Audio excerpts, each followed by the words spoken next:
Hello, welcome back to Otter Pop Culture. Today we're going over the fourth album by Aussie rapper called Allday and his album called Drinking with My Smoking Friends.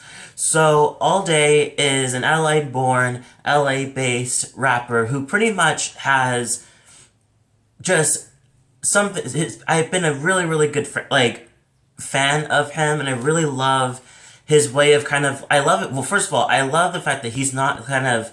He has a bit of, it sounds bad, but there's a bit of a gloom or angst to him that's just really authentic. And then it goes into his more kind of, is you, over the different albums that he goes through, you kind of see a overarching like story arc, pretty much talking about himself. Like he goes through talking about pretty much making it in the industry, and then having a codeine addiction, and then other drug addictions and drinking, and kind of having a little bit of fallout, and then learning how to come back from it, and then reconnecting with themselves, and then moving to LA and what that is like. And now we're in the space where we're pretty much in the other side of LA, and we're also in the midst of the pandemic, also after pandemic in a way, or after. Pretty much this whole album was based in the pandemic direction. I cannot tell if he actually went back to Adelaide or back to Australia, or he stayed in LA, because it's a mixture between the kind of messages and some of the places of where they are, of where he is with his partner. I do know that he's talking about LA in a couple of songs, and I do know that this whole album pretty much seems to be a lot of dedicated to his lover, to his partner that he's with, and I know that he has a girlfriend right now, who also helped him out with his with back vocals or backing vocals, as well as the production of his single that's not on this album, which is understandable, called OTT. And I really love that song. So let's get into this album and let's talk about this album, because pretty much this album is the first album from him that actually has no rapping whatsoever in it. It's just him just singing, and that kind of a weird kind of like, I don't want to say it's sing talk, because he is singing, but it kind of stays at a,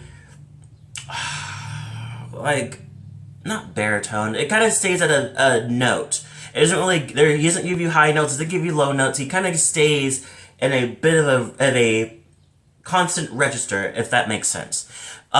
So let's talk about the ones I really like. So, as I said, this album pretty much talks about being in LA, or, well, kind of. It feels like to me that it's talking about being in LA and also wanting to get out, and also wanting to run away. And it seems like a huge yearning to get out of a place, or get away from a place that's not really feeding anything that you desire to be fed to. And I feel like this album talks about a lot about that. So we get it in Void, the first song, where it talks about kind of like making yourself, that bad times are always temporary, and then you're gonna make it out eventually, and you're gonna see the light, and you're gonna make it through.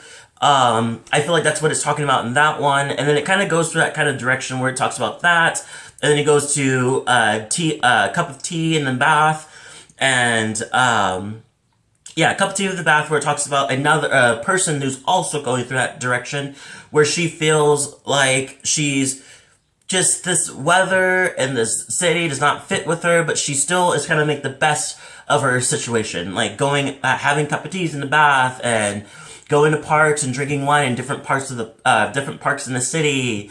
Just seems like she's trying to make the most out of it, as much as she doesn't really care for the situation that she's in. Going into Stolen Cars and Door are two of my favorite songs.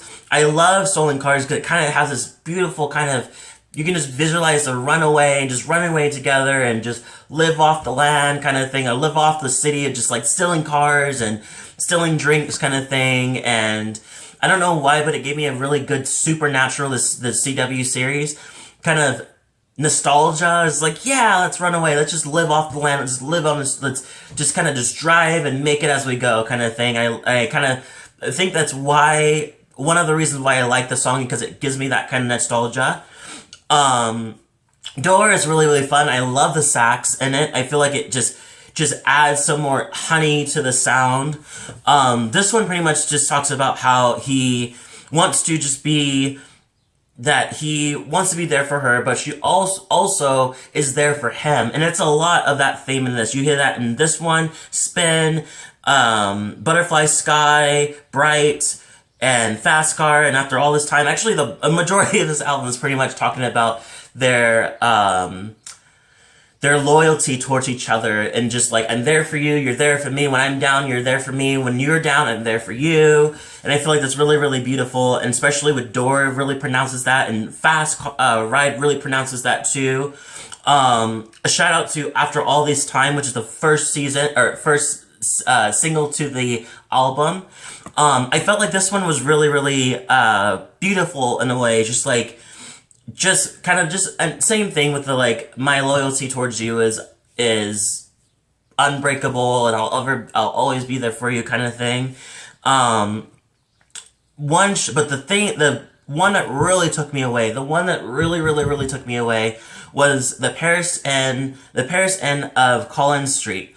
I really, really like this song. I feel like it has this 90s alternative sound, like rock, where it's just like, I can't even think of the songs that do that. I know there's a shit ton of songs that did that kind of like did this kind of spoken word lyrics or verse, and then goes into the chorus and they're actually singing, and it's exactly what he does in this one. And this one pretty much talks about the idea of the capitalism that happens off the street of Collins Street, which is pretty much the upper end of the area in Melbourne. Is pretty much it's just malls and not malls. It's like stores and very nice places, and there's weirdly a gay bar nearby too. But it's very up end. It's the up end market area of the whole thing. So and he talks about it. He's like, there's a lot of capitalism in his direction, and one of the things I do love with the lyrics wise is that he says, "Take me off the pain machine. This is my bad dream live stream." I don't know why, I just really love that lyric. I think it's really nice. So yeah, I really, really like the sound. I just love how it just really leans into that kind of 90s alternative sound, but then but also still giving you a little bit of like current direction feel to it.